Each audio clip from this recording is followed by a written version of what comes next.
जय श्री कृष्ण।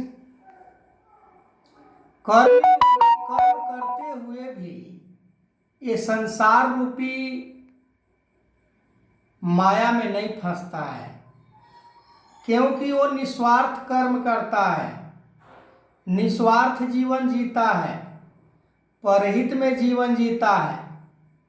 कहा भी जाता है कि परहित सरिस धर्म नहीं भाई, पर पीड़ा समने अधमाई। कि दूसरों को पीड़ा हरने से बड़ा कोई धर्म नहीं है और दूसरों को पीड़ा देने से इतना कोई बड़ा पाप नहीं है। यदि हम दूसरे को पीड़ा देते हैं तो पाप ही कर रहे होते हैं, और जो परहित में जीवन जीते हैं, निष्काम होकर जीवन जीते हैं, वो धर्म को मान रहे होते हैं, धर्म के ऊपर चल रहे होते हैं, धर्म के परिभाषा को हम केवल जीवन भर बार बार दोहराने का प्रयास करें तो हमारे जीवन में वो परहित नहीं आ सकता है। परहित के लिए निष्काम होना पड़ता है, निस्वार्थ होना पड़ता है, गुरु के चरणों में समर्पण होना पड़ता है। हमारे अंदर यदि परहित का भावना नहीं है और हम कह रहे हैं कि हम धर्म को मानते हैं, हो ही नहीं सकता है कि हम धर्म को मानते हैं। धर्म को मानने वाले जितने भी इस संसार में हुए, उन्हें संसार के पदार्थों से कोई लगाव नहीं रहा है। चाहे हम बात करें राम की, या बात करें कृष्ण की, या बात करें बुद्ध की, विवेकानंद की, इन लोगों को संसार में इतिहास है और इतिहास कभी खत्म नहीं हो सकता है। पर हम ऐसे जीवन इस संसार में जीते हैं स्वार्थी बनकर, कामी बनकर, लालची बनकर, और हम कहें कि हम धर्म को मानते हैं, कदापि नहीं। धर्म को जो मानते हैं, धर्म को जो मानता है, उसके दृष्टि में फिर अपना और पराया का भेदभाव नहीं होता। फिर कोई उसके मन के अंदर विषमता नहीं होती है। फिर वो किसी को छोटा बड़ा करके नहीं देखता है।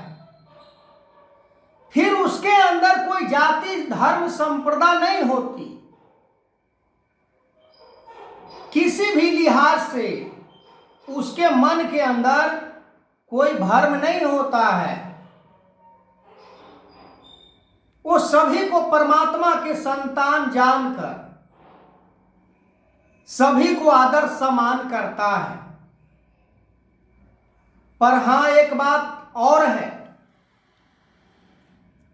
4 वेद 6 शास्त्र में बात लिखा है दोई। सुख देत सुख होत है, दुख देत दुख होई।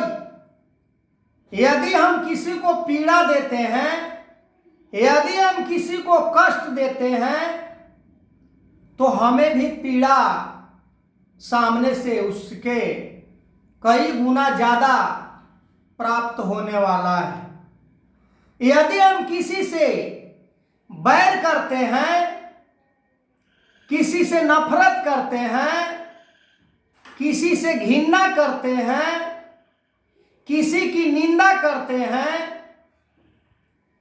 तो एक दोस्त का भी प्रिय दोस्त होता है, एक फ्रेंड का भी प्रिय फ्रेंड होता है।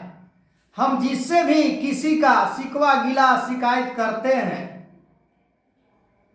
तो शायद वो आगे किसी का बेस्ट फ्रेंड हो, जितना कि मेरा ना हो।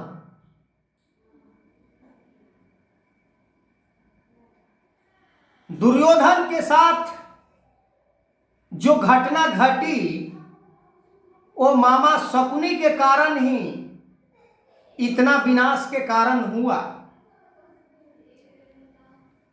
मामा शकुनी ऐसे ऐसे बात को तोड़ ममोड़ को दुर्योधन को समझाना, कृष्ण के प्रति मन के अंदर गलत गलत भाव भरना, पांडवों के प्रति गलत विचार मन में भरना, और आज भी वही हो रहा है। ऐसा नहीं है कि केवल वो द्वापर युग था इसके लिए हो रहा था, इस कलयुग में भी आज हो रहा है, जहां जिससे हम परमात्मा की बात नहीं करते हैं वहां पर किसी की बुराई करते हैं, किसी की निंदा करते हैं, किसी का बखीली करते हैं, किसी को डेमोरलाइज करने का योजना बनाते हैं, तो किसी को नीचा दिखाने का विचार उत्पन्न करते हैं। आज सतगुरु माता सुदीक्षा समेंदर हरदेव सिंह जी महाराज